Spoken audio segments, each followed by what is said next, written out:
천국은 예수님의 십자가를 통해 주어집니다 라는 말씀으로 함께 은혜를 나누겠습니다. 마태복음 25장은 예수님이 십자가를 통해 나아가기 전에 제자들에게 이 땅이 모든 것이 아니고 다른 세상이 있고 그 세상이 진정한 우리 믿음의 사람이 살아가는 곳이라고 말씀하십니다. 우리가 25장 전체를 세 가지 이야기로 나누어져 있는 걸 보죠. 첫째가 신랑을 기다리고 있는 신부, 그리고 둘째가 5달란트, 2달란트, 1달란트 가진 자들의 삶의 모습, 그리고 세 번째가 바로 주님이 인자로 오셔서 심판하실 때에 양과 염소를 나누고 있는 것을 보는 것이죠. 그 모든 것이 뭐냐? 내가 다시 온다라는 것을 집중적으로 지금 얘기하고 있어요. 어떤 모습으로 오든지 나는 너희들에게 올 거다. 오는데 너희들이 그 상황에서 준비되어져 있어야 되고, 또 너희가 준비되어 있지 않으면 그 준비되어 있지 않은 것 때문에 너희가 책망과 내쫓김을 당하게 될 것이다 라고 얘기하는 것을 보는 것이죠. 문제는 뭐냐? 제자들은 그런 것에 대해서 생각하고 있지 않았다라는 거예요.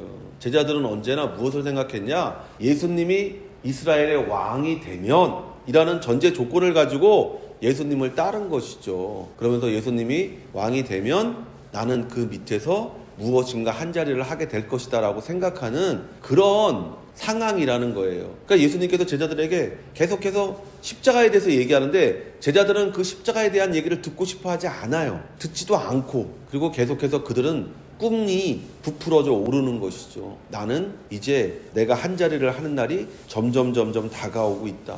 주위에 많은 사람들이 자기와 예수님을 둘러싸고 예수님을 어떻게든 왕으로 만들려고 하는 것을 보면서 제자들의 꿈과 제자들의 이 땅에 대한 소망은 점점 부풀어 오르고 있는데 예수님께서 그것을 지금 바늘로 찔러서 터뜨리고 있는 것이죠. 그렇지 않다. 나는 이 땅에서 왕이 되려고 온 것이 아니다. 나는 죽으러 온 것이다 라고 계속 얘기하시는 거예요. 그러면서 그러나 너희들은 이 땅에서의 소망이 아니라 다시 내가 이 땅에 임할 때 그 세상을 위해서 준비되어져야 된다라고 얘기하시는 것이 25장이라는 것을 우리가 알 수가 있는 것이죠. 그리고 그 땅에 살기 위해 우리는 신부처럼 깨어 있어야 하고 종처럼 주어진 일에 최선을 다해야 하고, 그리고 이웃을 향한 그리스도의 사랑을 드러내는 사람이 되어야 한다고 말씀하고 계십니다. 이 땅에서의 성공과 명예와 권력을 바라는 제자들에게 예수님은 그런 헛된 것에 마음을 두지 말라고 경고하고 있습니다. 마가복음 9장 33절에서 34절에 가버나움에 이르러 집에 계실 때 제자들에게 물으시되 너희가 길에서 서로 토론한 것이 무엇이냐 하시되 그들이 잠잠하니 이는 길에서 서로 누가 크냐 하고 쟁론하였습니다. 예수님은 앞에 가고 자기들 뒤에 가면 뒤에서 자기들끼리 무슨 얘기를 하냐?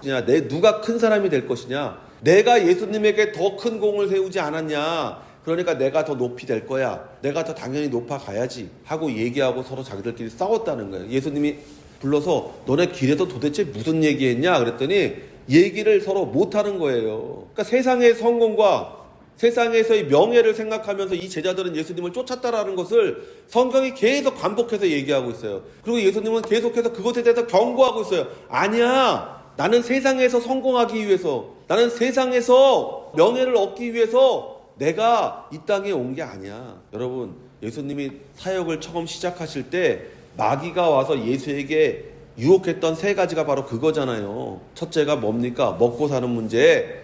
둘째가 뭐예요? 명예. 사람들이 너를 엄청나게 환호하고 너를 환영하게 해줄게. 셋째가 뭡니까? 권력. 너 나한테 절 한 번만 해.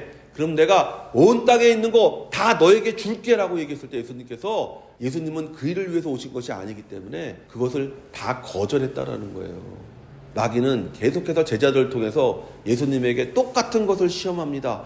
예수님 세상에서 왕이 되시는 게 뭐가 나쁩니까? 당신의 이상을 펼치세요. 당신의 소망을 펼치세요. 당신의 계획을 펼치세요. 왜 꼭 죽어야 됩니까? 당신이 왕이 돼서 하면 더 쉽잖아요. 그렇게 사단은 제자들을 이용해서 예수님을 계속해서 유혹한 거예요. 처음 유혹했던 그 시작이 십자가의 마지막에까지 가서 예수님을 유혹합니다. 예수님은 제자들에게 그것이 아니라고 얘기하고 있습니다. 세상의 성공이, 세상의 명예가, 세상의 권력이 우리가 추구해야 되는 것, 우리의 인생의 계획과 목표가 되어서는 안 된다라고 얘기하고 있는 거예요. 마태복음 25장은 예수님이 십자가 죽음 전에 제자들에게 가르치는 믿는 자가 세상을 살아가는 이유와 방법을 말씀하신 거예요. 25장이 그거잖아요. 너네는 이렇게 살아야 돼. 신부처럼 순결하게 살아야 돼. 너희는 종처럼 성실하게 살아야 돼. 너희는 너희가 무엇을 가졌던, 적게 가졌던, 많이 가졌던 너희는 나누면서 살아야 돼. 이게 믿는 자의 삶의 모습이고 이게 바로 예수님께서 이 땅을 사신 모습이다라고 얘기할 수가 있는 것이잖아요. 예수님은 이런 모습으로 사셨어요. 하나님 앞에 순결하게 사셨어요. 어떤 것과도 타협하지 않으셨잖아요. 말씀 외에는 어떤 것과도 타협하지 않았어요. 예수님께서는요.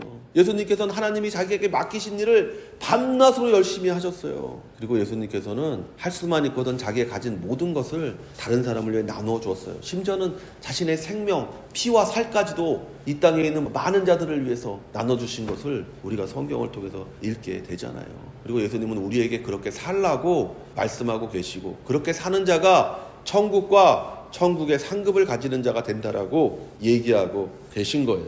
그러나 제자들은 예수님의 말씀을 이해하지 못했습니다. 아니, 이해하려고 하지 않았습니다. 자신의 생각에 사로잡혀 있는 사람들은 주위에서 주는 충고와 경고를 자기식으로 이해하는 실수를 저지를 수밖에 없는 거예요. 창세기 3장 2절에서 3절에 여자가 뱀에게 말하되 동산나무의 열매를 우리가 먹을 수 있으나 동산 중앙에 있는 나무의 열매는 하나님의 말씀에 너희는 먹지도 말고 만지지도 말라 너희가 죽을까 하노라 하였느니라. 하와는 하나님이 2장 17절에 선악을 알게 하는 나무의 열매는 먹지 말라 내가 먹는 날에는 반드시 죽으리라 하시니라 하신 말씀을 자기의 생각대로 죽을지도 모른다라고 말하는 거예요. 그러니까 자기 생각이 있으면 그 말씀이 들어와서 그냥 자기식으로 해석하는 거예요. 우리도 마찬가지입니다. 우리가 하나님의 말씀을 읽을 때 우리가 선입견이 있거나 우리 안에 주관적인 생각이 있거나 우리 안에 욕심이 있거나 우리 안에 정욕이 있으면 그 말씀이 들어와서 그냥 우리 식대로 해석되는 거예요. 그리고 그것이 이루어지지 않으면 원망하고 불평하는 거예요.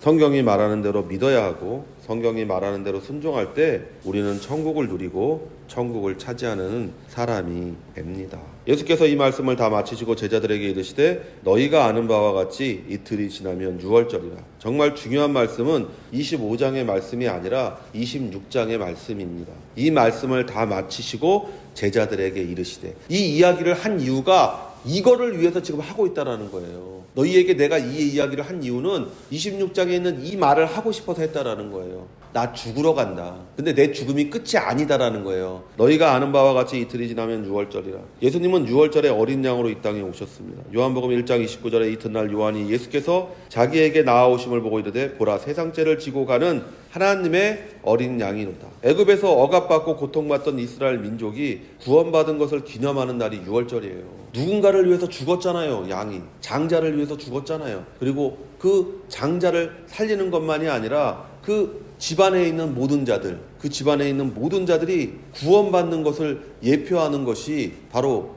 그 유월절 어린 양의 모습이잖아요. 지금 오늘날도 마찬가지죠. 그래서 바울이 우리에게 뭐라고 합니까? 주 예수를 믿으라. 그리하면 너와 내 집이 구원을 받을 거다. 한 사람의 구원으로 끝나는 것이 아니라 집이 구원받는 역사가 나타날 것이다 라고 바울이 얘기하는 게 이 유월절 이야기를 하는 거예요. 장자가 살아납니다. 문지방과 문틈에 그 어린 양의 피를 바를 때에 그 집안에 있는 누구도 다치지 않고 모든 사람이 살아나는 역사, 모든 사람이 죽음의 사신에게서 구원을 받는 역사가 나타나게 되는 것을 우리가 유월절 어린 양의 예표로 보게 되잖아요. 그것처럼 예수님이 나와 우리 가족, 나와 우리를 둘러싸고 있는 많은 자들을 위해서 십자가에서 몸짓고 피 흘려 죽으신 거예요. 그 죽으심을 지금 예수님께서 얘기하기 위해서 제자들에게 25장 전체의 이야기를 하신 거라는 거예요. 왜냐하면 제자들이 죽음이 끝이라고 생각할 때 예수님 뭐라고 얘기하냐? 내가 다시 온다라고 얘기하잖아요. 다시 와서 신랑의 모습으로 와서 주인의 모습으로 와서 임금의 모습으로 와서 너희가 정말 이 땅에서 나를 믿는 사람처럼 살았는지를 내가 보겠다라고 말씀하시는 거예요. 누구에게? 제자들에게 하신 거예요. 로마서 8장 19절에서 22절에 피조물이 고대하는 바는 하나님의 아들들이 나타나는 것이니 피조물이 허무한데 굴복하는 것은 자기 뜻이 아니요 오직 굴복하게 하시는 이로 말미암음이라. 그 바라는 것은 피조물도 썩어짐의 종로탄 데서 해방되어 하나님의 자녀들의 영광의 자유에 이르는 것이니라. 피조물이 다 이제까지 함께 탄식하며 함께 고통을 겪고 있는 것을 우리가 아느니라. 허무한 세상, 썩어짐의 종로릇, 깊은 탄식 가운데 있는 우리에게 해방과 하나님 자녀의 영광과 자유 그리고 완전한 안식과 희락을 위해 예수님은 십자가에서 우리의 유월절 양이 되셨습니다. 그러니까 누구든지 예수를 믿으면 영혼이 잘되고 범사에 잘되고 강건한 축복을 받을 수밖에 없는 것이죠. 그런데 그것을 어떻게 받느냐? 믿음으로 받는다 라고 얘기하는 거잖아요. 인자가 십자가에 못 박히기 위하여 팔리리라 하시더라. 예수님의 죽으심은 한 인간의 죽음이 아닙니다. 우리가 그 가운데 함께 죽음을 체험하는 것이고 부활을 체험하는 것입니다. 갈라디아서 2장 20절에 내가 그리스도와 함께 십자가에 못 박혔나니 그런즉 이제는 내가 사는 것이 아니요 오직 내 안에 그리스도께서 사시는 것이라. 이제 내가 육체 가운데 사는 것은 나를 사랑하사 나를 위하여 자기 자신을 버리신 하나님의 아들을 믿는 믿음 안에서 사는 것이라. 예수님이 십자가에 달리셨을 때 그곳에 내가 달린 겁니다. 믿는 자는. 믿지 않는 자는 십자가를 객관적으로 바라봅니다. 그러나 믿는 자는 십자가를 주관적으로 바라봅니다. 내가 그곳에 같이 매달렸습니다. 내 정욕과 내 욕심을 그곳에 함께 매달았습니다. 그러니까 이 세상을 살아가는 동안에 이 세상에서의 권력과 명예와 물질에 욕심을 내는 인생이 아니라 먼저 그 나라와 그 의를 구하며 사는 인생이 되는 거예요. 그리고 그렇게 살 때 나머지 것들이 더하여지는 역사가 나타나는 것이라고 예수님께서 우리에게 말씀하고 계시는 거예요. 여러분이 이런 믿음을 가지고 살아야 돼요. 내가 그리스도와 함께 십자가에 못 박혔기 때문에 나는 정욕적으로 살 수 없는 것이고 나는 욕심을 가지고 살 수 없는 것이다라는 그런 사람이라는 것을 우리가 분명하게 알 때 우리가 신부가 되는 것이고 우리가 종이 되는 것이고 우리가 임금 앞에 양과 같은 진짜 복된 인생이 되는 것이죠. 우리가 이 믿음 안에 산다면 우리의 삶의 의미와 목적은 달라질 것입니다. 그때 대제사장과 백성들의 장로들이 가야바라 하는 대제사장의 관정에 모여 예수를 흉계로 잡아 죽이려고 의논하되 말하기를 민난이 날까 하노니 명절에는 하지 말자 하더라. 그리고 우리는 예수님이 만났던 그 고난과 환난을 함께 겪게 되는 거예요. 예수 믿는 것이 쉬운 일이 아닙니다. 예수 믿는 것이 꼭 축복만 있는 것이 아닙니다. 예수님은 십자가를 통과해 부활에 이른 것처럼 우리도 예수 믿고 그 십자가를 분명히 통과해야 됩니다. 그 종이 그 2배를 남기기 위해서 얼마나 애를 씁니까? 그 기름을 아끼기 위해서 그 신부가 얼마나 신경을 씁니까? 내가 내 마시는 것을 남에게 나눠주는 것이 쉬운 일이 아니잖아요. 내 입을 옷을 남에게 베푸는 게 쉬운 일이 아니잖아요. 그 안에는 예수를 반대하는 지독히 타락한 본성이 있습니다. 그리고 그 본성을 쫓아 사는 자들은 자신의 뜻대로 인생이 움직인다고 생각합니다. 말하기를 밀란이 날까 하노니 명절에는 하지 말자 하더라. 인생을 여러분 뜻대로 사는 것이 아닙니다. 이 사람들 모여서 얘기했어요. 명절 지나서 해결하자. 그런데 예수님은 명절 전에 잡혀 죽었습니다. 우리 인생의 모든 것은 하나님의 예정 안에 있는 거예요. 그리고 그 예정은 모든 것이 합력하여 선을 이루도록 되어져 있는 것이죠. 그러니까 지금 여러분이 십자가의 길을 가더라도 지금 여러분이 어떠한 환난과 문제와 고난과 어려움과 고통과 한숨 가운데 있을지라도 이 십자가가 지나가고 부활이 있다는 분명한 믿음을 가지고 살 때 우리가 다시 오실 예수님을 기다리는 또 천국과 천국의 상급을 누리는 그와 같은 성도가 되는 줄로 믿습니다. 성도 여러분, 십자가를 기억하십시오. 그리고 그 십자가를 지나 부활과 천국의 이름을 잊지 말고 세상 가운데서 항상 믿음으로 이기며 사는 성도가 되시기를 예수의 이름으로 축원을 드립니다.